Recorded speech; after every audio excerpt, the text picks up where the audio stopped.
That's one small step for man, one giant leap for mankind. That's one small step for man, one giant leap for mankind. Hello! Hello, everyone. That was a kind of fuck up. I was only supposed to do it once, but hello. Well, they got the point this way. Yeah, that's two small steps for man, apparently. Yeah. Right, this is the start of a new series that Jamie wanted to do, so he's going to tell you a little bit about it. Well, I wanted to do it because I think everyone sort of asked for it here and there, and everyone sort of mentioned it before, and I think it interests a lot of people. There's a lot to it. We'll be doing it sporadically, so we might not be doing it winging it in part 2. But we'll eventually get through all the moon mysteries because it's a big topic, and this is going to be about the creation mythology. Although I don't like the word mythology. No, but there is a lot of mythological. I'm over the moon. No, dear. Yeah, this episode's going to be out of this world. Probably. Seriously, though, you have to start somewhere. And so we start in with the mythological side of it. And believe me, some of it is out there. No, it's not, Danielle. It's perfectly normal and logical. No, it's out there.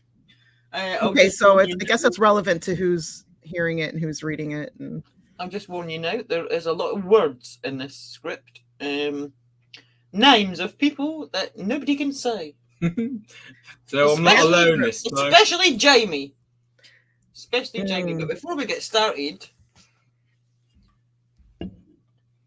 it's Jamie's birthday this week, everybody. He's very, very old. Oh, I didn't even know that. Happy birthday to you. Yeah, Jamie's very old this week, as you can see. There's lots of greys coming through here, where there's actual hair, and he's very old. So happy birthday, Jamie. Thank you. Happy Big birthday. words. Yeah, lol. Yeah. And for his birthday, I've wrote loads of weird words in his parts of the script, just for a laugh. Yeah, just to punish me. they'll get some laughs, all right. It's not just Jamie that's going to have problems. No, some of these I'll words. probably have the worst. But it'll be the funniest Fuck up the because Yeah. Jamie can't even say the normal words, Danielle. Poor Jamie. As we found out earlier with the read through. Yeah, so without further ado, shall we get kicking on with the moon? Yeah, let's do it. Yeah. With Mr. Spoon. Right. People in the UK know what that means. Button moon. Yeah, remember Button Moon? No. Actually, one of them stories that you'll be sharing later actually reminds me of it. Anyway. Yeah. And unfortunately, this moon isn't, well, as far as I know, isn't a giant yellow button. So people go on. Just in case you forgot what it looked like, there you go. Yeah, that's the moon. You sure? Right. Well, the moon is one of the most recognizable objects in our solar system. It's the closest celestial body to our Earth. This majestic orb illuminates our planet at night, allowing every living creature on Earth to live and function after the sun has set, and it guides us through the darkness. The moon plays a vital role to Earth's existence and life itself. The moon is often referred to as mystical and is surrounded by mystery. The so-called experts would like us to believe that the moon's appearance in the solar system was a complete random event. Yet, through this random event, it created a celestial object whose very existence stabilized our planets and allowing life as we know it to thrive, along with numerous other coincidences. Coincidences? That we will dive into as this series progresses. Lots of coincidences. Yeah. I've noticed lots of air quotes in today's. Yeah. The experts. Experts. Coincidences. Yeah. Mm-hmm. We find it extremely amusing and slightly offensive how they dismiss any alternative theory on what the moon is and how it was created, labeling them as fairy tales, myths, nonsense, or conspiracy theories with no basis in fact or evidence. However, the narratives they propose on what the moon is and how it arrived, and even its creation, is pure speculation on their part. They are basically just guessing, and as more information comes available, they go away, reinvent their guesswork to try and account for this new information. So what makes their theories any more credible than anyone else's? as we're all merely just guessing based on the evidence available? Mhm. Good question. I mean, we all have our own interpretations from what we've been taught and what we hear. I think there's probably going to be some stories in today that a lot of people haven't heard yet. So maybe this will sway your mind. I don't know. Mhm. For example, they dismiss all religious creation stories. They find the idea of a deity or deities or a creator solely responsible for all life and creation to be absurd, silly, and impossible. They label stories from our ancestors about creation in our past as nonsense or pure myth, nothing more than bedtime stories, because we've definitely heard that before. Mhm. And we're expected to dismiss these views and beliefs and trust in their expertise, and believe in their ideology and theories. I don't know about you, but I lost trust in the experts after they tried to convince us of the Big Bang Theory. Something from nothing kind of thing. I mean, Once I've upon a lost time, there trust in was the nothing, and it exploded. I've lost trust in the experts from a lot of things, but in regards to this, we'll just stick with Yeah. that. So, these intelligent individuals propose that all life and existence came to being by pure coincidence, which I'm not a believer in. Coincidence after coincidence after coincidence, actually, and that somehow a collision or explosion occurred from nothing and by nothing. Yeah. So once upon a time, there was nothing, and it blew up. Yeah, so there's actually a poem that I'm going to read. I'll tell you who it's from in the end. So, when love divine with brooding wings unfurled, called from the rude abyss the living world. Let there be light, proclaimed the Almighty Lord. Astonished chaos heard the potent word. Through all his realms, the kindling ether runs, and the mass starts into a million suns. Earths round each sun with quick explosions burst, and second planets issue from the first. Bend as they journey with projectile force. Bright ellipses their reluctant course. Orbs wheel in orbs, round centers roll, and form self-balanced one revolving whole. Onward they move amid their bright abode, space without bound, the bosom of their God. And this was written in 1791 by Erasmus Darwin, who was the great grandfather of George Darwin. Yeah. Mhm. Can I just say, Kelly's comment came at exactly the right time. Yeah. It was just reading a poem by Darwin's grandfather, and she's asked, why Yes. didn't apes evolve if we evolved from them? That's a question for another show, though. Yeah. Yeah. And this is what I found out here. I mean, the Darwin family obviously Yeah. goes back further and since. So this is actually one of the first written instances of the early thought process of the Big Bang Theory, and when the Big Bang Theory was originally put forward, it was actually put forward by another Darwin, and that was George Darwin, who was Charles Darwin's son. So it's been in the family for a long time. But he wrote it down in 1791, so he already had it in the family mindset, shall we say. Oh, yeah. Interesting. Very interesting. Right, the experts refer to extraordinary individuals from the past in order to support their ideas. These are individuals like Einstein, Newton, Darwin, and bloody Carl Sagan, to name a few. Yeah, Jamie wrote that bit. He didn't like Carl Sagan very much. He doesn't like him, does he? Just people keep going on about him, and he's like, oh, bloody Carl Sagan. Yeah, so however, they seem to have forgotten exactly how and why these people were and are referred to as being great, and that is because they actually refused to adhere to the ideas and facts of their time and were brave enough to think outside the box and consider more wild ideas and theories. It was because of these crazy ideas and imagination and scope of their ideas that made these people great, basically, in their time. Their theories and discoveries are the very resources and knowledge that the experts of today still, to this day, constantly rely on. Yeah. They still rely a lot on Darwin's evolution theory, it's like Kelly was mentioning. Yeah. Whole other show, that is. So. Some of us may refuse to buy into their ideas on creation. Some of us might. It's up to us. However, we are not as stubborn or as closed-minded as they are. So in this series, as we continue looking into the moon, we'll be more like the great people from the past, and we'll explore as many ideas, theories, and viewpoints as we possibly can. That way, once we've assessed all the evidence and put it all together, maybe, just maybe, we'll have a better understanding of what exactly the moon is, how it was created, where it came from, and how it arrived here. So let's get into that, shall we? And did we land on it?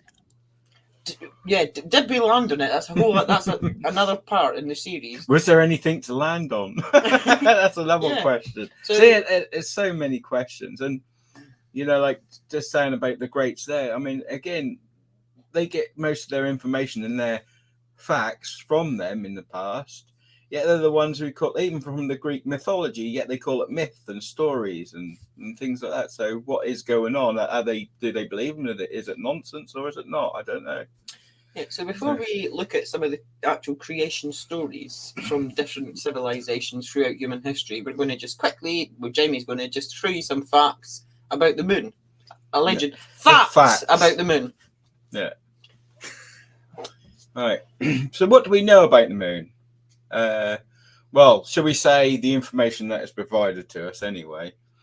The moon is a little over a quarter the size of the Earth, with a circumference of 10,917 kilometers around the equator and a radius of just 1,737 kilometers. The distance the moon is from Earth is approximately, I'm sure it's going to be approximately, they didn't get a big massive tape measure rate or anything. Anyway, it's 3,000. How do you know they didn't get a tape They might measure? have done. Hey, I just want to know how many football fields. Yeah. 384,400 kilometers. The temperature on the moon varies between minus 173 degrees Celsius to minus 274 Fahrenheit. No. That's the equivalent. Sorry, That's 200, yeah. Minus 173 degrees Celsius, which is minus 274 Yeah, sorry, Fahrenheit. sorry Yeah. if I confused you. That's Yep. all right. To 127 degrees Celsius or 260 Fahrenheit. So extremely cold to extremely hot. Quite a variation there. It is. And that makes me wonder about the other side of the moon. But anyway, yeah, at what temperature that is. The average orbital speed of the moon is approximately 3,683 kilometers an hour, or 1.2 kilometers a second. A lunar year is about 354 days long, consisting of 12 cycles of 29.5 days.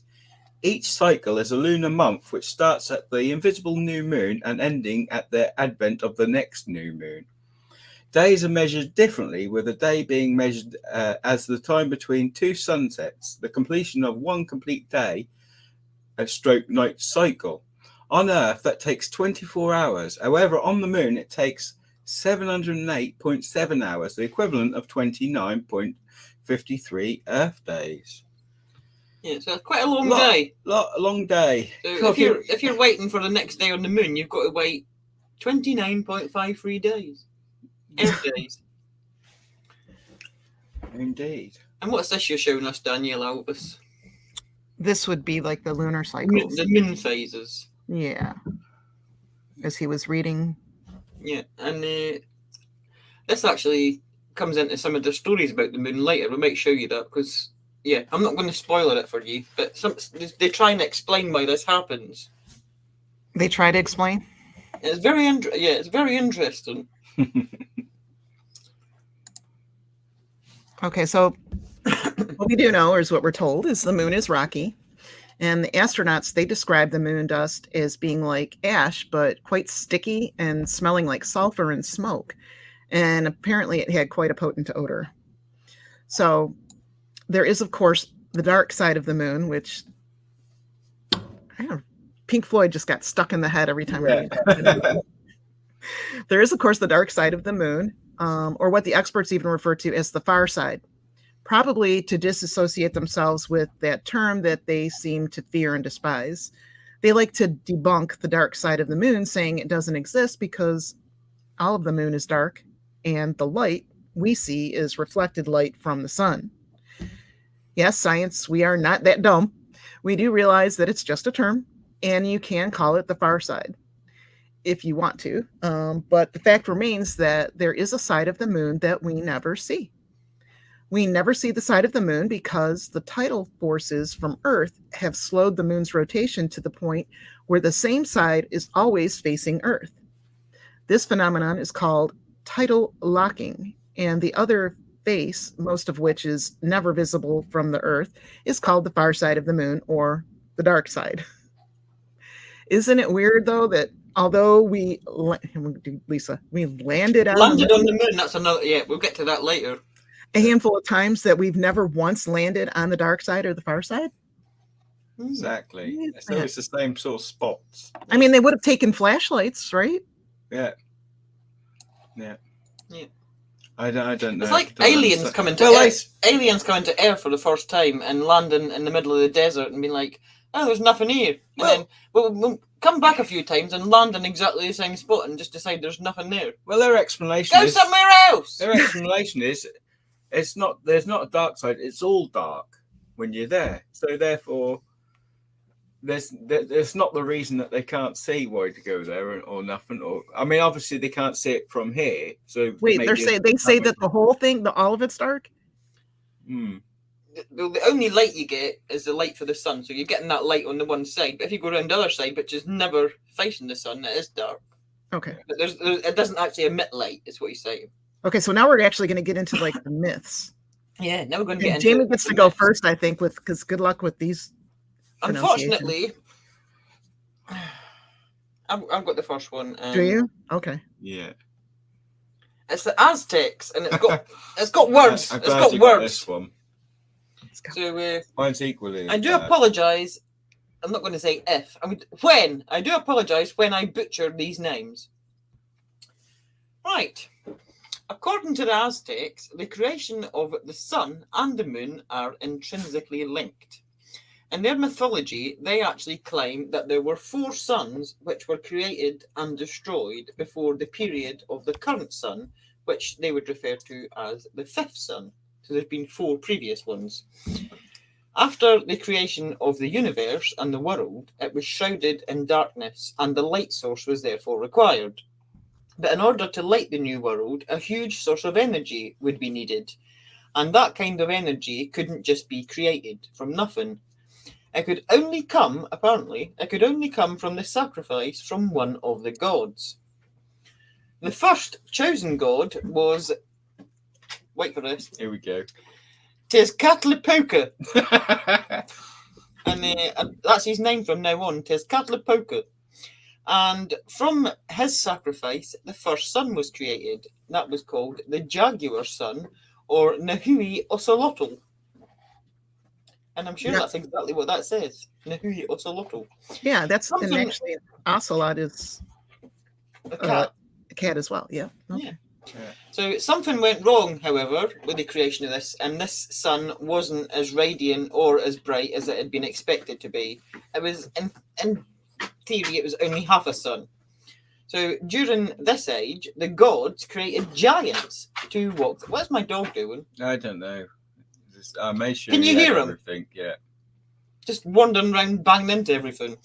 Right. Anyway, during this period, with the first half a sun, the gods created giants to walk the earth.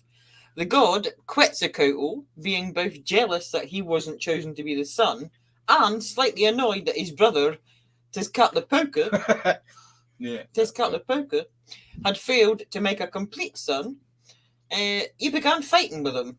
So fisticuffs. But Quetzalcoatl didn't have no fists. He did have fists. These Aztecs, boy, they. Anyway. Quetzalcoatl knocked the sun from the sky in anger, and in anger back, Tezcatlipoca, I'm sure that's his name, Tezcatlipoca, sent out jaguars who destroyed the majority of the giants. So that's interesting as well. We didn't destroy all of them, just the majority. So there might be a couple left. Yeah, the red head ones. Yeah, they've got red hair. Yeah. And this was the end of the first age. The second sun, the wind sun, which is called Nahui Ehecatl, That's Allegedly. Allegedly. Yeah. Saw the dawning of the second age, where Quetzalcoatl took over. He was a full sun. He was actually bright as what they expected the first one to be. And at this point, this is when the first humans were created. But after a time, these humans became corrupt. Go figure. Go figure, yeah. So, Tezcatlipoca, who I'm still sure that's his name, perhaps out of revenge, turned these humans into monkeys. As you do. Quetzalcoatl was so furious that he sent a massive hurricane to blow away the monkeys. And I don't know where he blew them away to, but they're gone. They're gone. It doesn't That's quite explain. some power. He just, big hurricane, monkeys are gone. Poor little monkeys. Okay, so raise your hand if you believe that myth. I do. Shut up. He then stepped down in this role of the sun, and he instead focused on creating a new, more perfect race of humans, because these ones had been a bit corrupt. So, we've had two suns. Now we enter the reign of the third sun. This is the rain sun, and that is Nahui Queahutl. Say it again. Nahui Queahutl. Okay, that's not too bad. And we're introduced to a new god, Tlaloc. And I'm sure that's how you say that as well. Tlaloc. I believe He you. was the god of rain and water, allegedly, because I don't even know if that's his name. He rose into the sky and became the new sun. Then, Tezcatlipoca rears his ugly head again, and he comes in, and what he does is ridiculous, by the way. He comes in, and while poor Tlaloc is up there busy being the sun, Tezcatlipoca steals his wife. They're against corruption. Yeah, so he's like, oh, he's busy being, I'm going to have your wife. So he steals his wife. And this filled Tlaloc, with, I don't know if that's a silent L, it might just be Talok, but I don't care. With grief. Sounds like a character from Star Trek or something. Yeah, so he therefore refused to fulfill his duties as the sun god. And he also, because if you remember, He didn't even try to win her back. no, he was crying. He was all sad and crying. He also, because he was the rain god, the god of rain and water, he refused to make it rain. And this caused a huge drought on the earth. And the humans prayed to him for rain, but he's too busy grieving that he's lost his wife to his brother. Too angry. His brother? I mean, imagine doing that to your brother. Rude. Anyway. Well, you're up there being the sun. After the grief period, Tlaloc got angry and he eventually did make it rain, but he made it rain fire, which completely destroyed that version of the earth. So that's gone. So now we get on to the fourth sun. That is the water sun, and that is Nahui Alt.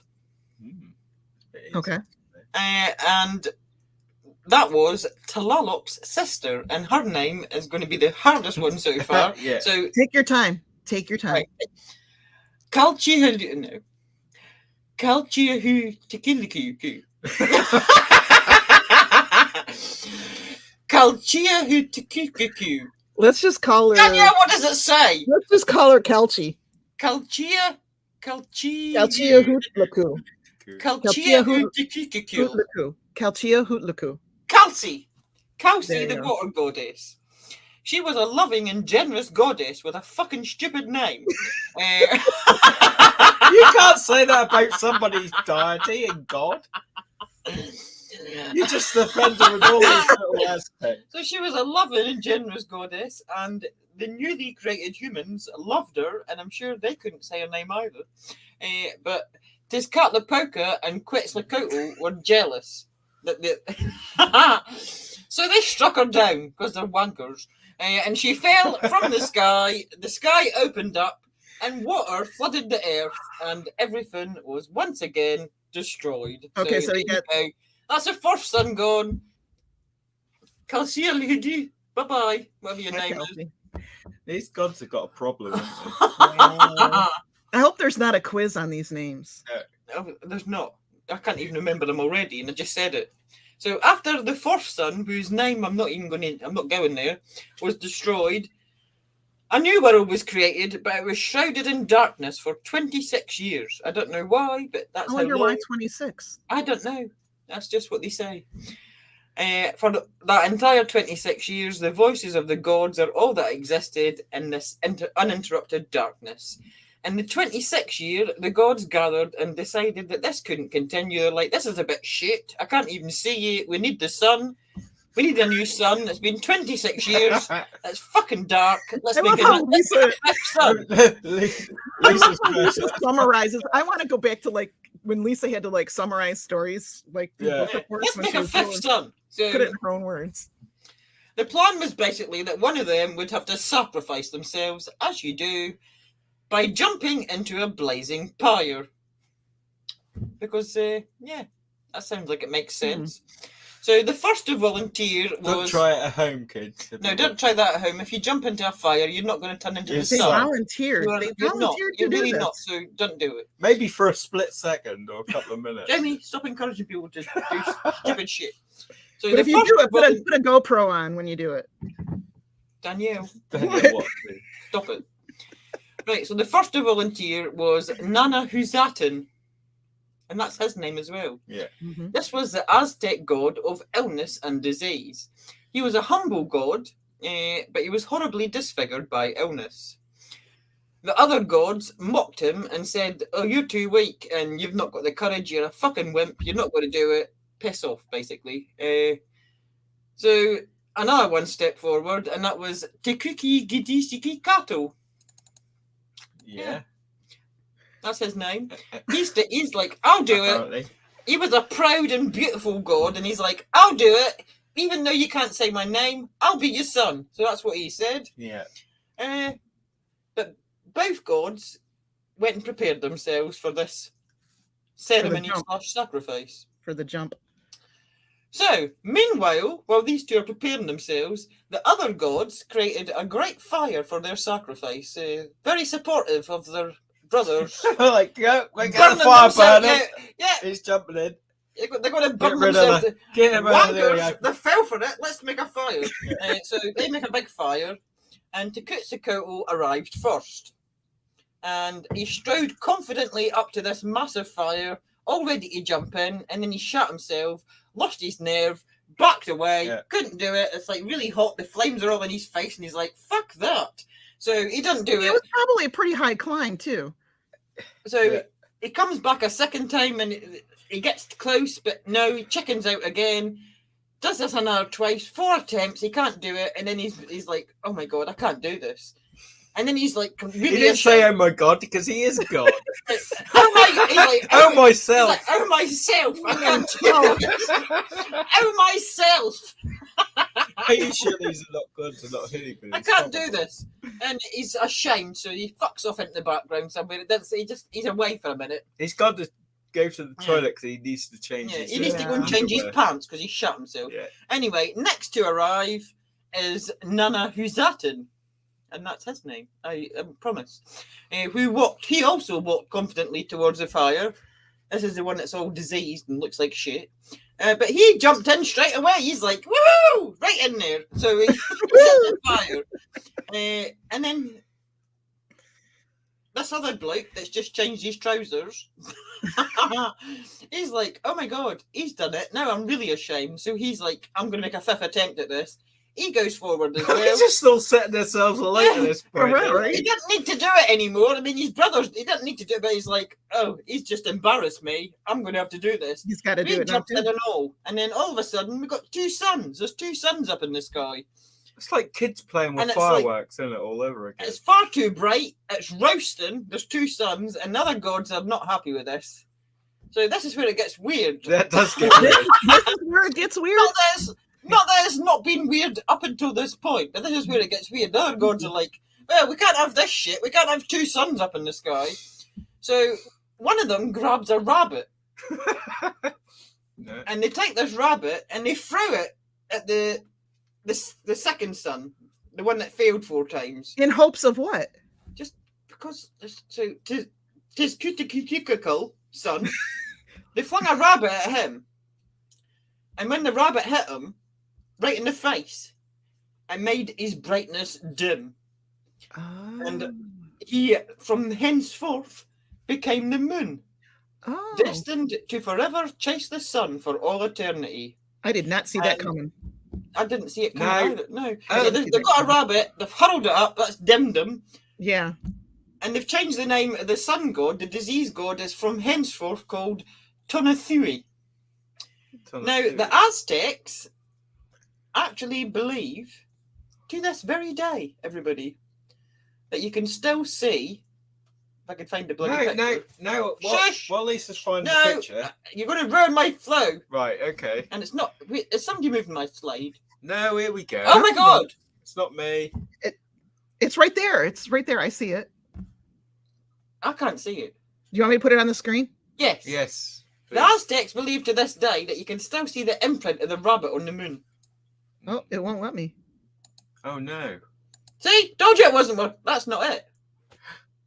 That is Nana Hootson and Takusa though. Yeah. I want to see the rabbit. Where's the bloody rabbit? There's the rabbit. Yeah. There you So go. that's the imprint because they flung a rabbit at the second sun and it became the moon because it dimmed, and that's You kind of That's got to the turn your imprint. head to see it, right? But- it's a bit bent up and debacle, isn't it? So Yeah. when the astronauts went to the moon, they said it smelled like smoke and fire. You can understand why, because that was a god who burnt himself. And But, then they they didn't mention rabbit though, did Then they? they burnt a rabbit. Yeah. Poor rabbit though. I mean, why did he have to get involved? Yeah, he had to dim that sun. He did. So yeah, That'd be a That's pretty what big happened. rabbit. that's what happened. That is a and big rabbit. Well, That'd it's be a god's big rabbit. It sounds like a completely legitimate story, and I believe that that's the truth so far. But we've not heard other mythologies yet. Mm-hmm. And we're going to pass you over to Jamie, who's got Japan. Who's going to make an even And more I'm sure clever. there's be amazing words in that for you as well. Yeah. Go, Jamie, Jamie, tell go. us about Japan. Well, heading over to Japan again, the creation of the sun and the moon are linked. Hopefully, there's no burning or rabbits, but we'll see. Apparently, in a time before matter had taken any form, a cloud floated in the middle of the infinite space. I suppose today we would call this a nebula, perhaps. Japanese legend says that when there was no heaven, earth, or sun and moon, all that existed was the invisible Lord of the middle heaven.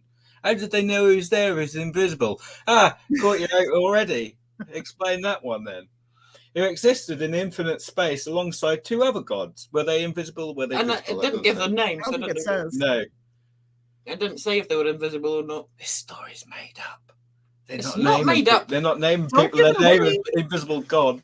Well, you Don't should give be it glad away. that they're not naming people because did you see the names I had to put up with? Exactly. Yeah, I should be glad. Yeah. Anyway, two other gods, and between them they created this cloud or nebula, which was a formless, lifeless mass, which would eventually evolve into the Earth. Sounds legit. Yep. After this creation, 7 generations of gods were born in heaven. The latter 2 of these gods were called.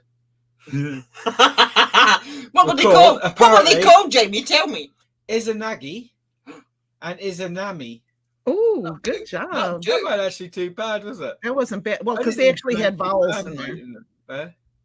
before, so Yeah, when he was doing the read through, I thought he said No. chip palm. well, it didn't sound right. Well, I Anyway, won't tell you what I thought you said. Yeah. I know what you thought I said. Yeah. Who went on to become the parents of the earth and all that resides upon it. After the creation of living things, the god Izanagi gave his left eye to become the sun god Amaterasu.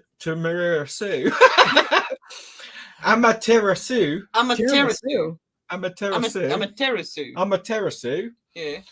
Tiramisu. Ignorant- Tiramisu. Izanagi rejoiced. See, I'm going to fuck that up now. Rejoiced at his creation and put a necklace of jewels around her neck and said to her, "Rule thou over the plain of high heaven." From that moment, tiramisu became the source of all light and life on earth. Tiramisu. Don't quote then him. gave- Please don't quote him. Some children who's watching this for school are going to fail in Yeah, class. don't use this for your education, folks. This is for entertainment purposes only. Izanagi then gave his right eye out and created Tukusuminuminu, the moon goddess. Sakuyumi. Yeah. he said to her, "Rule over the dominion of night." And so the moon took the sky and ruled over the night sky from that day forward. What happened? Oh shit! Fucking hell! Sucker you, me too. And now Danielle's going to do Nosh, so that'll be fun. I can't fucking wait. Right, Just let me breathe. Danielle, tell us about the Norse gods and goddesses. I will. I'll tell you about the Norse gods. Okay. So, the Norse sun and moon creations myths are incomplete as far as written records go, as many of these are passed from oral traditions, as always. What we have gathered of their mythology comes from poetry and writings, but these are very rare, so there's limited sources.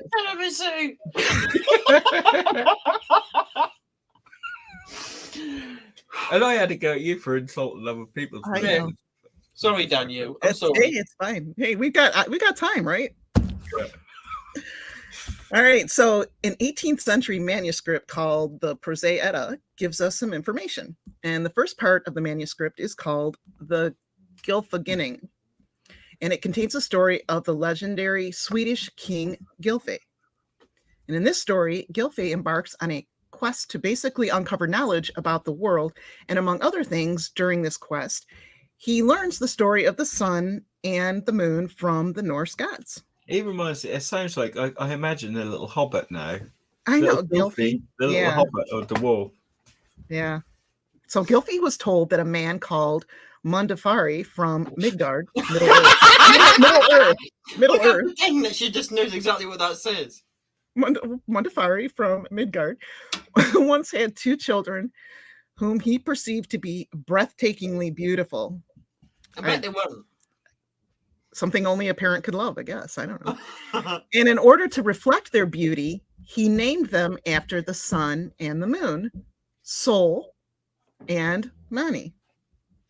The Norse gods apparently took offense at Mundafari's vanity, and according to the text, took the siblings and put them in the heavens. This is also recorded in a poem called the Ballad of Vathridnir, which states in stanza 23. I don't know if I have stanza 23. Okay. He is called Mundafari, father to the moon, also father to the sun. They will float on the sky every day, so we can tell time. Not very poetic, is it? No. Maybe it's poetic in its own language, but it's not in English. Well, they said it was a text, so I don't know. I am trying to be serious. Oh, it's All right, working. so- It's working. I'm convinced. I'm doing it with a smile on my face. So. Sol was given the task of pulling a chariot across the sky during the day and Mani during the night. It was not a peaceful journey for either of the siblings. Sol was chased across the sky by a wolf named Hati, which Not means that hate. peaceful, then. And Mani was chased by Hati's sister, Skol, which means mockery. So they were being chased by hate and mockery. Some sources stated that the wolves were the children of Fenrir, the monstrous son of Loki. Mm-hmm. Now, the pair managed to outrace the wolves every day and night until Ragnarok, the end of the world, according to Norse mythology, is what that is all about. Apparently, that's what I was told anyway. Just saying. And when they were eventually captured and devoured. Oh my god! Just saying. Danielle, this is truth. It's not mythology. The Vikings said it was true, so it's true. That's what I was told. What Ragnarok means, I don't know. I think there's a video game or a movie or something about that too. But anyway, upon their demise, the world was plunged into darkness. And some sources stated that the wolves then left the sky and traveled to Midgard, Middle Earth, where they ate the dead bodies that had been thrown across the land. However, Nice. light was not lost forever. Unfortunately, before she was captured by the wolves, Sol had given birth to equally beautiful daughter, and the daughters managed to survive the battle of Ragnarok. The Well done, gods then. who had survived Ragnarok returned to Asgard and proceeded to build a new land where humans could thrive. And the human race began again when a human couple appeared out of the branches of Yggdrasil. I can't. What? Yggdrasil. Yggdrasil. Spell it to me. Oh, Yggdrasil. You I've drizzle. no idea. You drizzle. I've no idea. You You drizzle. can drizzle. You drizzle. Yeah. You drizzle all over the place. I'm not sure what. Anyway, they They're appeared messing out up of the your branches vowels there, of aren't they? Yggdrasil. And after this, Sol's daughter was given her mother's place in the sky and entrusted to light up the new world. And that is the Norse legend. Yes, it is. And Go to now we're Australia. gonna now. head down under. 'Cause What? you should- I showed the picture. Oh, I was going to say, with that picture, I was going to say they didn't look like they've been eating a lot of dead there. They look a bit skinny, That's don't they? before. That's when they're chasing them. Oh, it's before. That's when they were got all chasing. fat round and lazy afterwards. Yeah. Now I'm going to go down under to Australia, and hopefully, if I remember correctly, there's no words in Australia. There might be words. 'Cause There might be. There might be, but I don't think there's words. I'm quickly scanning through. Can't see it. Right. Anyway. So, according to Australian Aboriginal legend, there was a time when everything was still. All of the spirits of the earth were asleep, or almost all. Dun, dun, dun. The great father of all spirits was the only one awake. Gently, he awoke the Sun Mother. So she existed. So but she- things were existing. She existed, but she was having a nap. So he woke her up. He's like, "Wake up!" And as she opened her eyes, a warm ray of light spread out towards the earth. And the father of all spirits said to the Sun Mother, "Mother, I have work for you. Go down to It's earth." a quite really really Get down there and get to work, you lazy. Yeah, he's like, "I have work for you. Go down to earth and awake the sleeping spirits. Give them forms." Like, not forms to fill in, but like actual forms. Yeah. Give them forms, give them paperwork. Give them some paperwork. That's what he Spirits. said.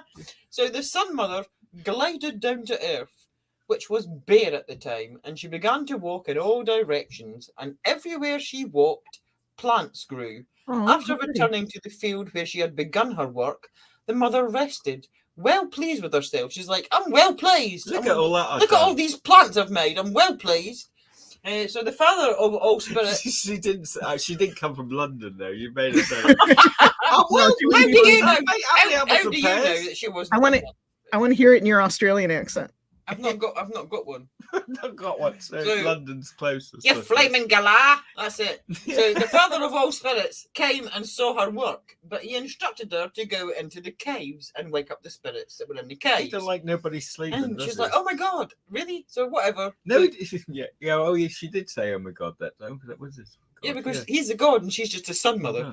So she goes, "Oh my god, slave driver." So off she goes into the caves, on the dark caves that were on the mountainsides, and the bright light that radiated from her awoke the spirits, and she left all kinds of insects came out of all the caves, and she sat down and she watched the glorious sight of all these insects mingling with the flowers that she'd created earlier. However, once again, the father urged her to continue. So she ventured into a very, very deep cave and spread her light all around her. Her head melted the ice because she's the sun, so her head's quite hot. So she melted the ice, and this created rivers and streams on the world. That's how the rivers and streams came, because she had a sweaty head. She had a sweaty She had a head. sweaty She melted head. the cave That ice. makes sense. Yeah. So next, she awoke the spirits of the birds and the animals, and they burst into the sunshine in a glorious array of colours, and everything was beautiful. And seeing this, the father of all spirits was pleased with the Sun Mother's work, and he's like, "I'm pleased. Well done. Good Finally job." left her alone. Yeah. Yeah. So she called all of her creatures to her, and she instructed them to enjoy the wealth of the earth and to live peacefully with one another. She then rose into the sky and became the sun. And that's the end of the story, isn't it? No, No? but it never is. The living creatures watched the sun in awe as she crept across the sky towards the west. However, when she finally sunk beneath the horizon, they were panic-stricken. They're like, "What the fuck? It's fucking mental, I can't see." And they were thinking that she'd deserted them. They're like, "Oh." So they just stood there, frozen in place, like, "Okay, it's dark, can't see. What do we do? What do we do?" Where do we go? like just stood there, like what the fuck? Until they saw her rising in the east the next day. They eventually learned to expect her coming and going, and they lost that fear. At first, the children that she'd created lived together peacefully, but eventually, envy crept into their hearts. It always does. Yeah. So they began to argue with each other. The Sun Mother was forced to come down from her home in the sky to mediate their bickering. She's like, "Stop it! Stop arguing! For God's sake!" That's what she said to them. For So, Godfather's sake. yeah, That's in for the writing, father too. of everything's sake, stop it! You're ruining it. You're ruining the story. That's what she said. So she gave them each the power to change form into whatever they wanted, which is not a good idea. No, you don't tell kids you can be whatever you want. You didn't It say can be to something stupid. your kids, you can. You've got some. You can do whatever you like. You can Well, be. she wasn't just and look encouraging- Like she whatever was- you want to look like. And She was encouraging imagination. And this is in Australia, so you know that you're going to get a fucking kangaroo and shit. Like, I want a pocket. And I'd climb a tree like a Yeah. koala. In a pocket. I need something with my keys and My boomerang. So the rats that she had made had decided they wanted wings and turned into bats. There were giant lizards and fish with blue tongues and feet. And However, the most bizarre of all the animals was an animal that decided it wanted a bill like a duck, teeth for chewing, a tail like a beaver, and the ability to lay eggs. I know what this And is. that was the platypus. See? She made them create the platypus. Remember when we done Remember down the how, rabbit like- hole and we wondered what Yeah. the hell is a platypus? Now we what's know. going on with a platypus? That Now was we a know. kid. That was a kid. That was a It was kid a who great got idea. powers to Guys. do whatever they wanted. She was just encouraging their imagination. And had she not, look at the colorful animals. Ew. Oh, yeah. You have blue, Yeah, so blue now we've got tongues and feet. platypus. So the Sun Mother looked down upon the earth and thought to herself, What the fuck? "Oh, for fuck's sake." She's like, "Oh, for fuck's sake, we've got a platypus What now. have I done? That cunt's got a pocket. I mean, for God's sake." There's a fish with a blue tongue and feet. There's a fish with feet. What's going on? I feel like I'm on Well, drugs. you've ruined it. It was all pretty and now you've fucked it all up. So she thought, I must create new creatures, otherwise the father of the spirits is going to be pissed off. I mean, look what's happened. Oh yeah, cool. So she gave birth to 2 children. The 2 children became gods. One was the morning star, and the goddess, that was a god, the goddess was the moon. The 2 children were born to them and sent to Earth. So we've got 2 humans now. This is humans entering the picture. So because a platypus was created, that's why we're here. I think I like this story the best. Plus, there's no like names to forget. If they hadn't made a platypus, we'd never have been created. So they come down and they become our ancestors. She made them superior to the animals because they had part of her mind, and In other words, they're a never, bit more intelligent than stupid. ever need to change their shape. They didn't need pockets because they had the brain to make clothes. There you go.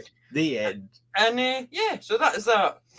There are different variations to the moon creation throughout Australia, according to the what Jobaluk people. What job look? Oh, That there sounds are like an words. employment service. According to the what Jobaluk people of northern I need to look Victoria, for a job. we are a real tribe, and that's exactly how you say it, allegedly. Kanoe, the sun, was a woman. And like everyone else on Earth, she had to use a torch. Made of bark. A wooden torch. Yeah, but she's Oh yeah, lighting because up she lighted it fire. like Yeah, flames. Yeah. to see where she was going. One day, she'd gone away to search for food for her young son, who was sleeping, but apparently hungry as well. However, in her search for food, she got fucking lost because she's a bit of an idiot. I mean, surely there's food that you like in the immediate vicinity, but she's lost. So she gets lost. So not knowing where she'd left her son, which is a bit bad parenting there, really. Well, not as bad as Kanoe, not you as can't- bad as saying you can be whatever you imagine you want to be. Yeah. I mean that's worse. She's lost her son basically. Yeah. So she goes up into the sky. She ascends upwards with a torch, looking for her son. And ever since then, she's been wandering the sky. She's still not found. Oh, so She's sad. still not found him because she's like not Mother of the Year, is she? Not exactly. But that's one legend. Sounds like a load of jabolics to me. Another story from Dreamtime involving the moon. It's a bit weird. Not that I mean, That was a bit weird. Really. Like that's all been normal. It's all weird basically, but this is really weird, and this involves something called Cadilly, who is an Australian moon god, and apparently he was a bit of a peeping Tom. Yeah, Button Moon, Mr. Yeah. Spoon. And he spent all of his time spying on the attractive women on Earth. Oh. Again, that's what Mr. Spoon was. He watches. You've ruined Button Moon now, Jamie. Put out his wash. That's Mr. Spoon putting out a wash, and let's go have a look. And he looks in his little telescope. That's what he does. Anyway, Right. carry on. Anyway, finally, Cadilly couldn't contain his lust any longer, so he descended from the sky to have his way with these beautiful women. Oh no! The ones that he'd been spying on. These women spurned his advances, and then enter this creature, right, that we've not heard of until now, called the Wati Kujara, Wati Kujara, which is a reptilian humanoid. Oh. Which is this interesting. is true. This is true. This is I true. believe So it. This is where the This reptilian. reptilian humanoid comes into the picture, Yeah. and apparently castrated him with a boomerang. G'day, mate. So he's like, "Oh, you try to have your way with these women, are you? You flaming galah." That's what he said, and then he flung a boomerang in there. Did it come back to him? And he had a boomerang with Yeah. testicles hanging on the end. Oh. What the hell is that? What the hell is that? So yeah, and after he castrated him with a boomerang, What Cadilly the hell is that? died in a waterhole, and his intended victims, who were sisters, ascended into the night sky themselves, and they became the Pleiades, Wow. the seven Yeah, sisters. they done a runner. They thought, Oh. yeah. It all makes And sense that now. is Australian stories about the moon. It all makes sense. Yeah, and that's what really happened. Yeah. And Jamie's now. I'm gonna- not surprised them two sisters fucked off. They're like, oh my god, he's just taking testicles He's off just of a castrated him boomerang. with a boomerang. Let's go. Yeah. I You can't don't, even think they throw one intended, of you don't think they intended on doing that? them. Yeah, he probably just tried to throw it somewhere else, because you know how Yeah. hard it is. Jamie's now going to take you to ancient Greece, and I'm quite jealous because Nearly, he's got Selene. Nearly- Everybody can say Selene. I was going to say, nearly knocked his didgeridoo off. Anyway, didgeridoo. Jamie's going to tell you about Selene. Did Celine, you work this so you got Selene? You did, didn't you? I did not do nothing of the sort. Anyway, Selene, one of the younger generation of Titans, was also the Greek goddess of the moon. Not only was she the goddess of the moon, but she was considered a personification of the moon itself, and was how she was portrayed by many of the oldest poets and writers. What did you just say to me? Poets. See? Posers. He can't even say the normal Normal words. words. He can't even say Go back poet. to Celine. Go back to Celine. Yeah. Worship as one of the important celestial lights of the heavens, Selene was also reputedly referred to as deity of agriculture and fertility. You just make me fuck up now even worse. Anyway, her name is linked with those of various other goddesses such as Artemis and Hecate. Hecate.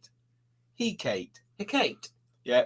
Who are also associated with the Associated. Also moon. associated. Yeah, with the- you're making me screw this up even more. Do you want me to do it?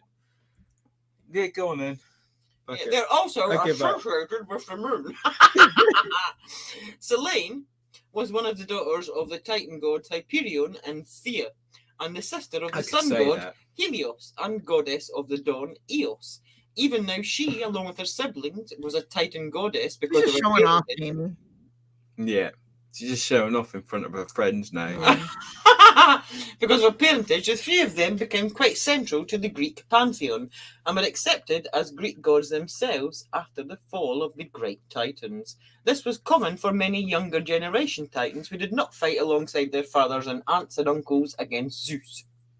So that's what happened. You want to continue? I'll try. I'll shut up this time. Yeah, for the people of old, natural phenomena were an important part of their worship. Thus, both the sun and the moon were seen as gods embodied in these forms. As for the most important and visible features in the sky, the people of ancient Greece thought that Selene, goddess of the moon, and her brother Helios, the sun god, were the ones responsible for the movement of the two celestial bodies across the sky. They brought night and day, shed the light on the earth, were responsible for turning the months, and facilitated agriculture. For this, the Greek gods were to be worshipped, obviously. Selene was said to drive her moon chariot, spaceship, Chariots of the Across- gods. across the sky every night from east to west, following her brother. This was the mythological explanation of the movement of the moon across the sky. Every evening, Selene ushered in the nightfall and then drove her chariot through the night before giving way to dawn. Along with Selene, the moon moved as well. Ooh. The moon was also believed to bring the night dew that nourished the plants and to bring sleep and rest to mankind. That's very nice of them. Mm. All these qualities bound Selene to the natural phenomena of time and season and the rejuvenation of nature as well, even apart from her ability to shed light, and even her ability to shed light even. So she was quite good, and there she is with her bangers out. Wait a minute. It's not. There we go. There you go. And there's a couple of images of Selene. There she is with a chariot, and there she is with the moon. Yeah. What a busy day they must have, going Yeah. left and right and right and left. But it's not the first mention of chariots actually pulling the moon. So No. No. Strange. Very strange. and Yeah. Selene was not the only goddess of the Greeks. There were other goddesses worshipped by the Greeks who were widely associated with the moon themselves. Two of these were Artemis, the goddess of the hunt, and Hecate, who I just said earlier, probably wrong, the goddess of witchcraft. Ooh. These three lunar goddesses were all important to the Greeks in different ways, but it was only Selene who was considered the moon incarnate herself. Now, it's strange how there's a lot of different associations with God, even back then and now. Not God, the moon, where sometimes it's seen as an omen, seen as good, being good, bad, a lot of these witchcraft, ancient stories, although there is some very different elements to them, every time the sun and the moon are actually the deity themselves. They've actually become a personification in the sky, and they are the actual heavenly body themselves, which is a prevailing factor throughout most of these. There is quite similar things associated with each story, isn't there? Yeah, and Danielle Alves is going to go over to ancient Egypt. Okay, I'll tell you about ancient Egypt. So, Khonsu is the Egyptian god of the moon, and his name literally means traveler, and therefore reflects the fact that the moon, referred to as Aya in Egyptian, travels across the night sky. He was also referred to by the titles Embracer, Pathfinder, Defender, and Healer, and was thought to watch over those who travel at night. As the god of light in the night, Khonsu was invoked to protect against wild animals and aid with healing. It was said that when Khonsu caused the crescent moon to shine, women conceived, cattle became fertile, and all nostrils and every throat was filled with fresh air. It sounds lovely. Sounds weird. So they can. Sounds weird. It all sounds weird. In art, Khonsu is typically depicted as a mummy with the symbol of childhood, a side lock of hair, as well as the Menat necklace with crook and flail. He has close links to other divine children such as Horus and Shu. He was also portrayed with the head of a falcon, and like Horus, with whom he is associated as a protector and healer, adorned with the moon disk and crescent moon. Yeah, so these are both portrayals of Khonsu, one being the mummified version and one the bird-headed version. Yeah. All right. It does look like Horus. He does look like Horus. Mm-hmm. Not Horus, They but could be- skiing. They could be twins. Yeah. Yeah. Interesting. Maybe they were. Very interesting. And then that brings us to Mesopotamia, which I'm sure is going to be fun. Nana, I could say that, Nana, also Nana. known as Nanar, Nanasuan, Sin, Asimbabar, See, they had to try and catch her somewhere. Namrasit, and Inbu is the Mesopotamian god of the moon and wisdom.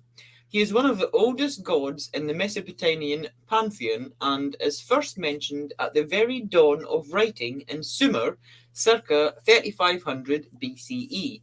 His worship continued until the 3rd century CE. Nana was his Sumerian name, while he was known as Sin, Nanasin, Nanasuan, and other names by the Akkadians, Assyrians, Babylonians, and others. His cult center was in the Great Temple and Ziggurat at the Sumerian city of Ur.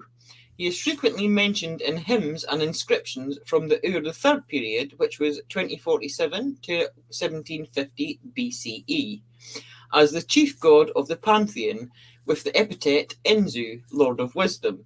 His importance is evident in the number of inscriptions which refer to or praise him and the stories in which he features. He was the son of Enlil and Ninlil, and is their firstborn after Enlil seduces Ninlil by the riverbank in the myth of the same name, Enlil and Ninlil. So they were quite creative naming that myth. His wife, Ningal, also Nico, a great lady, a fertility goddess, and their children were Uta Samash, the sun god, and in some stories his twin sister Inanna or Ishtar, who was the goddess of love and sexuality, and Ereshkigal, Ereshkigal,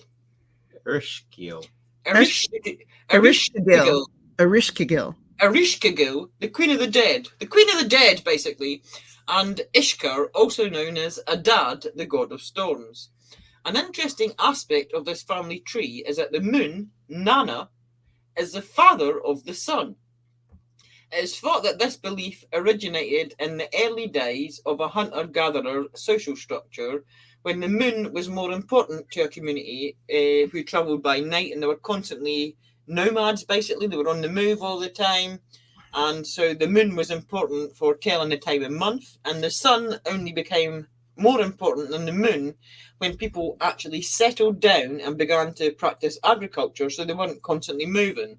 So this is the only time in any of these, and this is actually the earliest variation of like the written story, the written fable or mythology of the moon, in which the moon is given a higher stance than the sun, and it is the father of the sun.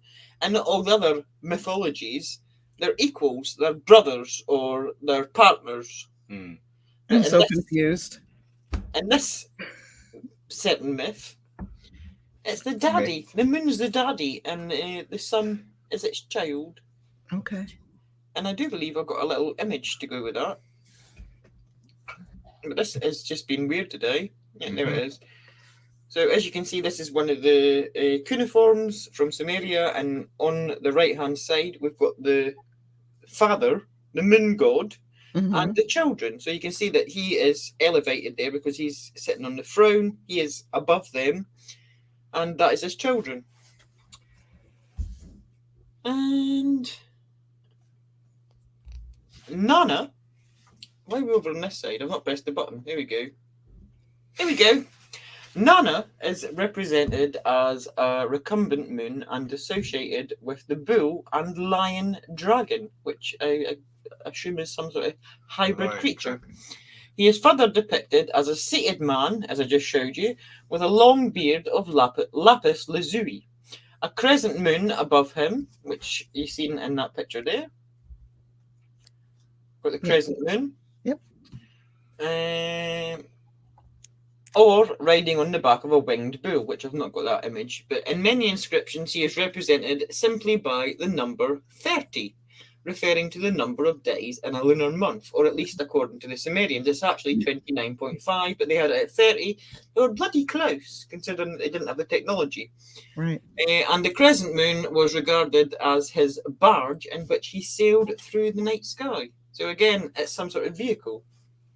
So that's quite a common trait. Well, not the first time. Yeah. A cause for considerable anxiety to this ancient culture was the occurrence of an eclipse which was considered a bad prognosis and spelled nothing but trouble. In the so-called eclipse month, the phenomenon is explained as resulting from an attack upon the moon by seven, and that's the number that comes up over and over again during a lot of these religions and mythologies. 7 evil demons. So you've got 7 evil demons attacking the moon. And the moon is captured by these demons. It causes its light to become cloudy. And that's how they explained away the eclipse. Demons were attacking the moon. So what did they do? Therefore, prayers and sacrifices were therefore necessary in order to strengthen the moon and keep it from future attack, i.e. another eclipse. I bet them demons are rubbing around. So because it's all on a cycle, another eclipse is inevitable. So it doesn't matter how much people they sacrifice, they're going to have to keep doing it. Because it's not going to stop. So in hymns and prayers, there's a tendency to ascribe Nana nearly all the qualities attributed to other celestial deities. He is unfathomably wise, he's the organizer of life, the guardian and leader of mankind, the judge of both heaven and earth, the master of destiny, helpers of the destitute and the lonely, etc., etc., yada yada, titles, blah blah blah. He does everything basically. Yeah. He's jack of all trades, he's doing everything. He is also associated with royalty. Nana apparently has the ability to confer royalty on kings by means of a divine halo. So he can decide you are going to be a king. You are royal by giving them a divine halo. And it's the same luminous halo that was observed to surround the moon. And he would be able to give it to a human and make them the king. Furthermore, the kings often therefore express their wish that the gods would confer on them a life that was renewable every month, just like the moon. But obviously that didn't happen, did it? Because it's stupid. It's stupid. It's stupid. But that's what they asked for. And they didn't get it. Can you imagine? And that is Mesopotamia. Can you imagine being in them times and experiencing the first ever eclipse? No, terrifying. It'd be terrifying. It was the end of the world, wouldn't you? Yeah. Or you haven't paid your electric bill. I think we just have a couple more, mythology cases to go over here before Native we... America, and then we've got a couple of random little stories, just a little tiny bit. Yeah. All right. Like in Australia, different regions and different tribes have different stories regarding the moon. This is Native America, by the way. Yeah. Okay. These are just a couple of those, as you could literally do a whole episode on just Native American moon stories. You could. There's loads. Yeah. I saw some on YouTube. I was just... Yeah, because there's so many different tribes, and they've all got like multiple stories. So this is just a little tiny snippet. All with similarities, of course, just like you've heard today. But yeah. The Cree legend of the moon is as follows. A long time ago, there was no moon. There was only the sun. The Creator had messengers who helped him in his work. One of these was the caretaker of the sun. He had 2 children. See again, children and everything, didn't they? A boy and a girl. All 3 lived in the sky world. They were very, I want to live happy. in the sky world. It sounds That lovely. does sound good, doesn't It it? sounds good, doesn't it? Sky world. That sounds like And they were very happy in the sky world. It must be great. It said they were very happy. They must Sounds have like a theme park. theme park. Sky World. It does. The daughter looked after the camp. She kept it clean and tidy. See that now she's at work, and that's not so good. But That's whatever. profiling. Yeah. She kept it clean and tidy. She shook the feather bedding. The feathers would fall to the earth as snow. Oh, that's the way snow. snow is. Feathers. See, all this time you never knew. The son hunted and fished. When he hung his nets to dry, droplets fell to the earth as rain. The father And would... that's the weather, everybody. Yeah, the father would be away. Don't know where. All day he kept the great fire burning on the sun. He's away doing his fire job. Right, he was doing. Yeah, He's a fireman. lighting a fire. He's a fireman. He was very old. No, he was very old. Soon he would leave his children, never to return. Aww. A minute. It's sad though. Yeah, this is a sad story. He said to them, "When I die, you must keep the fire burning, or else the people and animals on earth will die." One day, when the fire was low on the sun, the father came home tired. He said, my children, I have to go. I will never return. The children cried and mourned. They knew he would die. Well, that's just sad. See, they weren't so happy anymore living in Sky World, were they? Yeah. Yeah. The See, theme park everything's just got got- shit. Yeah, everything's got to go wrong somewhere, innit? In the I don't want to morning, go to that theme park anymore. it was time to start the fire. The children began to quarrel who would do the task. I will tend the fire. I am older, said the sister. No, I am the man. I will do it, said the That's how brother. you said it. No, Yeah, in a I am big the manly man. voice. They argued back and forward about this. No, I am the man. The people on Earth began to worry, saying, why is the sun so late? It should be up by now. Now, here we go. Wakasakashak went to the sun to see what was the matter. What? When he arrived, Who? where's a kakashak? What's a kakashak? Where's a kakashak? Where's a kakashak? Hey, it's a Native American.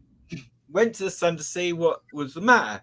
When he arrived, the boy and his sister were still quarreling. Wissashak was angry.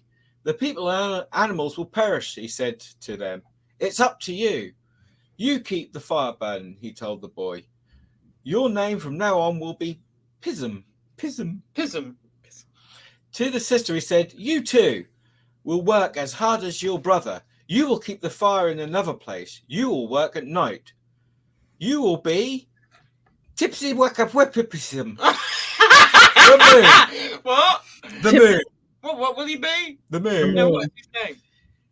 Her name. What's her name? Tip is Wakawasapism. That's amazing. Yeah. How come he gets the little name like Pism and hers is Tipicusawakaspism? You know, yeah. That's where you just go with the moon. It's just a pism. The two of you did not get along. As a punishment, you will see each other only once a year. For all time, you will see each other from across the sky. And so it happened. Even now it is so. So they've actually come up with a reason for the eclipse because Yeah. they argued that only can see each other that one time a year. Aw. Just So- for arguing, to try and save the just world. because they had one argument. That Let's was go to quite your separate important. rooms. Yeah. In Cherokee beliefs, the sun and moon. Cherokee, not Yeah, Cherokee. Cherokee. Cherokee. The sun and moon, the ancient world, and the first man and woman were all created by a number of benefit. Benef- Just say that word, Lisa. 'Cause I got beneficent beings who Beneficent came down. Yeah, I beings. was going to say it. No, you won't. From an upper world just to give you this purpose. After having performed their creation duties, they returned to their upper world, leaving the sun and moon as their deputies to finish and rule the world thus created. The sun and the moon shared rank evenly, and they received prayers separately from the creators, spirits, and gods. Their sex and relations to each other would switch depending on when it was needed or on their mood. Sometimes the sun is male and sometimes female. The same applies to the moon. I wonder why they Before you continue, though, They were gender confused? Worcestershire sauce. Worcestershire sauce. Worcestershire sauce. Worcestershire. Yeah, there you go. that was just random as fuck. While more feminine in nature, the moon also changes from male or female. Sometimes they're lovers, sometimes they are perceived as brother and sister. Ugh, Hopefully not at the incest. same time. Incest. Hopefully, no. It No. occasionally happens that the sun and the moon are also at odds with each other, just like what we just heard. They both work to protect and watch over the people, but the sun, however, has turned against the people more than just once. Oh, So the Oh. sun, yeah, the sun is sun's a bit been naughty. naughty. The Cherokee believe that the sun once spent time in human form, killing and hunting humans because he developed the taste of human flesh. What? Ew. See, What? I was going to be proud for a moment and say that I have some Cherokee in me, but after reading this, I don't, So basically, not so much. cannibalistic alien. Sun. Yeah. Cannibalistic alien, who they believed to be the sun, came to Earth and ate them. Yeah. That's what happened. During his daily travel across the sky, he'd appear to anyone that appealed to his appetite, killing them and taking them home to hang up, taking down the ones he killed the day before to devour as he watched the moon. So he sat there having a moon, get your popcorn out. He had like dead humans. Popcorn. Yeah, brings a whole new meaning to the midnight snack. The moon eventually learned of what he was doing and was made to stop by the creators. Another time, it is believed the sun attempted to bring about the Earth's destruction, resulting in creation of magic, magicians, and the serpent god Akhtenna, in order to save the world, and this was facilitated by the moon. The sun sounds like a bit of a twat, doesn't it? Other cultures across it. Yeah, you remember the sun has got his hat on. Yeah, that's right. Yeah, the sun's not got his hat on. The sun is eating people. Other cultures across the world have some fascinating tales about the moon. And Danielle's going to tell us all about them. I'll just tell you a few. It's just a couple sentences each. So we're going to like Siberia. And why is the moon scarred? I don't know, Daniel. Why is the moon I'm scarred? going to tell you why the moon was scarred. Because they're fang marks left by Alkla, a monster with huge, impenetrably black wings. Mothman. Alkya, Mothman! yeah, is a personification of the darkness of the sky, and it feeds on the moon every month, Like a jaffa cake. slowly nibbling at it until it disappears. Danielle's like, what the fuck's a jaffa cake? It's a biscuit. It's a cookie. It's a cookie, I was Daniel. gonna say, don't say a It's biscuit, not a cake, because- it's a cake, and That's a whole nother question. Yeah. Yeah. So, but the moon does not agree with the monster, who vomits it out into the sky bit by bit, eventually recreating the full moon. Right, so So this- it slowly nibbles at it to make it disappear, and then vomits it out, recreating a look new at one. this. Look, All right. that's the picture. So that was Siberia. This is on number 10 here on the second row. That's the full jaffa cake, and then it's getting nibbled all the way through. Yeah. So you got Got number no 15. jaffa cake. You got no jaffa cake, but then he vomits it out. You see, and he starts to vomit out, and you get a new jaffa cake, and that's what happens. Recycle. The jaffa cake. Oh. So that was Siberia. Now Serbia has a folk tale about a wolf chasing a fox, and it contains the oldest explanation for why we say the moon is made of cheese. The We've got a fox, wolf in the Norse mythology as well, the two wolves. yeah. But here, the fox convinces the wolf that a better snack, a block of cheese, lies at the bottom of a pond. And the wolf, not realizing it's just the moon's reflection, drinks and drinks from the pond until it eventually just bursts. Yeah. Riley, that's Riley. Now I know It's your my dog. dog, my Riley. dog is definitely related to a wolf. Yeah. Yeah. Now But you know. there is a lot of wolves going through these stories, and also that goes into your whole werewolf with the moon and shit. Yeah. Full moon. And then we have New Zealand. In Maori myth, the moon, Marama, is male with a wife and 2 daughters. And the indigenous people also believe that the moon is the husband of all women, Oh. given how he affects a woman's reproductive cycle every month, according Oh, to yeah. the lunar schedule. I think that's just coincidence, though. I don't think. Yeah, let's go with that. Because if it was actually based on the lunar phase, everybody would get their period at exactly the same time. Well, when women live together long enough, They synchronize. they do synchronize. So that's another topic altogether, too. But But I'm not married to the moon. Synchronized bleeding. That sounds awful. Synchronized. Oh, Jamie. Okay, so in China, a woman, Chang'e, a once immortal being, was turned mortal along with her husband for bad behavior. Now, it doesn't Well, say that what sounds bad right. behavior, it just says bad behavior. And both try to get back into the God's good books by taking an elixir. But she drinks too much of it and ends up floating to the moon, making it her home. I want some of this That was made elixir. out of helium. That was a I know. that was a bottle I of want, helium. I want some of this elixir. I Yeah, want what kind of float- elixir makes you float to the moon? Maybe we can That float sounds to, like some maybe kind we can of float to the drugged theme stuff. park in the sky. Yeah. Sky world. In Greenland, the Inuit believe that Aningan, the moon god, sexually assaulted his sister, That's the sun That's goddess, terrible. Greenland, no. and that every night he chases her to possess her again. Greenland, stop it.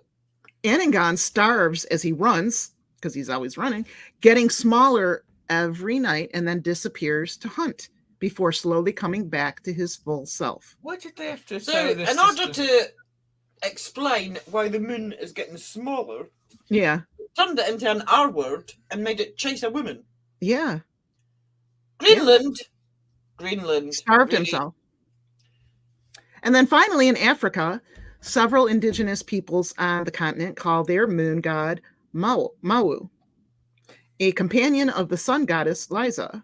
When they finally meet and make love, we have an eclipse. See, it's quite How different. It's romantic! extreme along How there. romantic. So yeah, we've gone for Greenland, where it's like really disgusting. Yeah. Quite romantic in Africa. Yeah. We'll So- finish up on some Christianity. So Yeah, now I'm going to be controversial. nah. Well, this is like this sparks a whole bigger debate. We can go on for hours. I mean, me and Danielle were trying to hash through this earlier. But we won't do I've that tried to you. put it into like a potted version of what we were talking about. I hope it makes sense. So, across all of these ancient tales, the moon is intrinsically linked to deities and is a personification of the gods or goddesses associated with it. They are themselves either the sun or the moon. This, however, all changed with the advent of Christianity.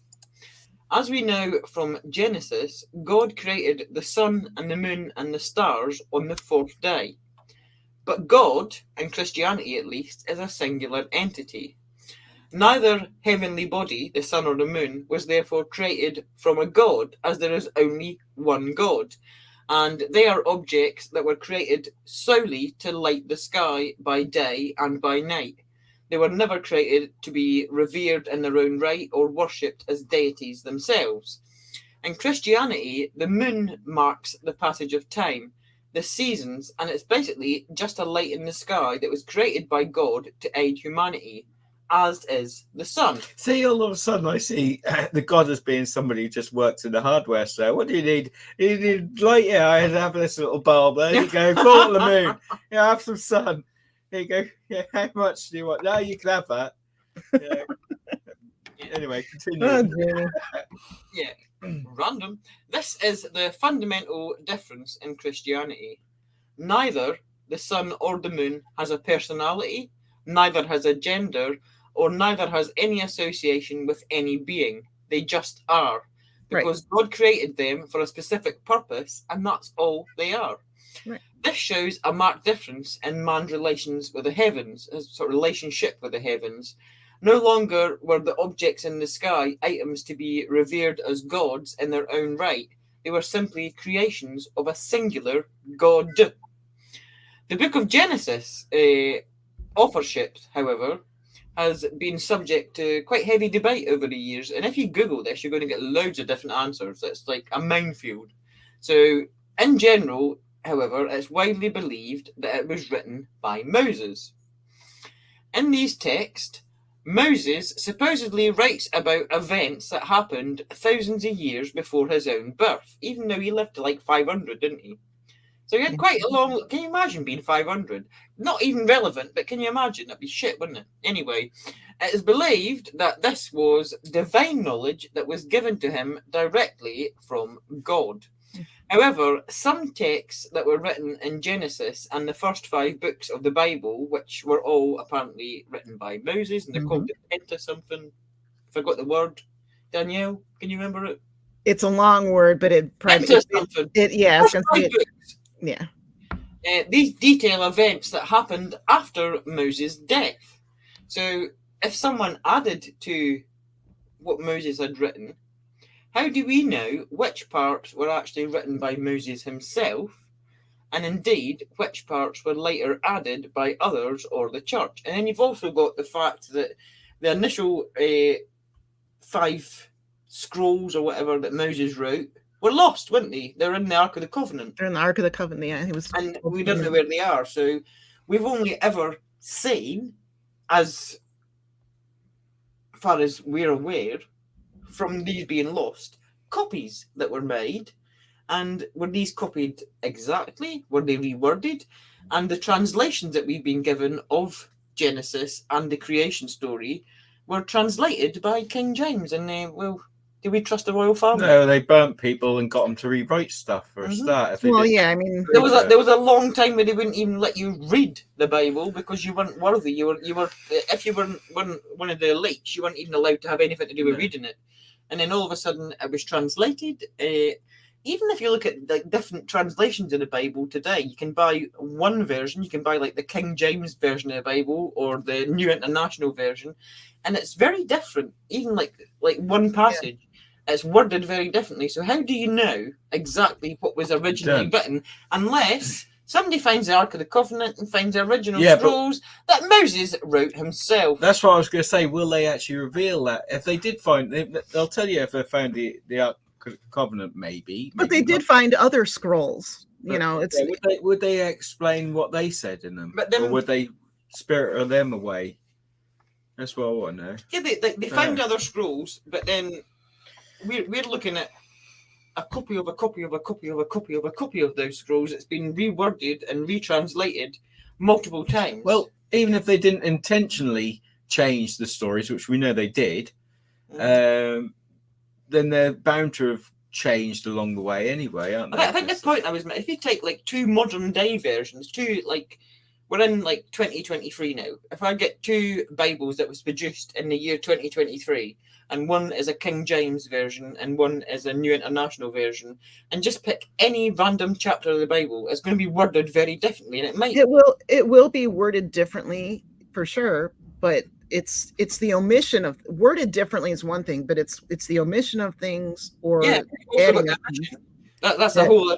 But like, just if they're worded differently and they were just two different translations that was produced in this year, how many different translations have there been, even going back to the ones that's the copy because they lost the original? Was that worded differently, and has that been used to create everything that came after? I think that is the one difference between a major difference actually between the story of the sun and the moon and the creation in the Bible versus the mythological ones that we've read about with the different cultures, that they stuck to theirs. There wasn't like 10 different translations. It's like they were specific to their stories. You know what I mean? Yeah. They didn't change so much. No, they didn't say, do we really want an ancestral relationship going on there? Let's change it. No, they just stuck with it. I mean, even just like looking at the creation in Genesis, the creation story, and what we spoke about at the beginning of this episode, the facts that we know about the moon. Now, we know that if you're on the moon, if you're on the moon, it takes longer for a whole day to elapse on the moon. So it's like 708 hours, which worked out at 29 and a half days. So 29 and a half days pass for one day on the moon. And that is something that is in the heavens. Now, if God's in the heavens and he's creating things from the heavens... wow, I see where you're going. On the first day, God created whatever. On the first day, that first day... Could have been ages. If he was the same distance away from the Earth as the moon is, it's 29 days. If he's even further away, it's 50 days. If he's even further away, it's 100 days, but it's only one day on Earth. You're going down a whole new rabbit hole. More time than you might have thought. You've just answered other questions. Like when all these... When they've said Moses was 900 and something years, perhaps that was like 9,000 from a different planet. Or God was so far away from Earth, because it doesn't say where he is exactly. He's in heaven. Where is heaven? No, but it does say like he says a day is as 1,000 years. 1,000 years is as a day. Oh, right, he does. However, I mean, when you're talking about the days of creation, that's a whole other rabbit hole. Like people are like, was it literally 7 days? Was it 7,000? You know, if a day on the moon is 29 days, it's the same as one day on Earth. If God's in the heavens, his days are going to be a hell of a lot longer. No, they can be anything they want because it's God. But he's in the heavens. The moon's in the heavens. So if he's like just the moon may not be in the heavens. The further he is away from Earth, no, God's omnipresent. The longer his day is. He's not just there. He's everywhere. He's everywhere. Yeah. Anyway, we just went down a rabbit hole that we will not conclude ever, maybe, but especially not tonight.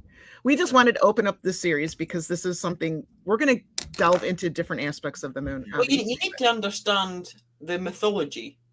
Yeah. And how ancient man saw the moon. Yeah. To understand what's coming in later episodes. And I mean, there's a lot of things we're going to cover. We're going to look at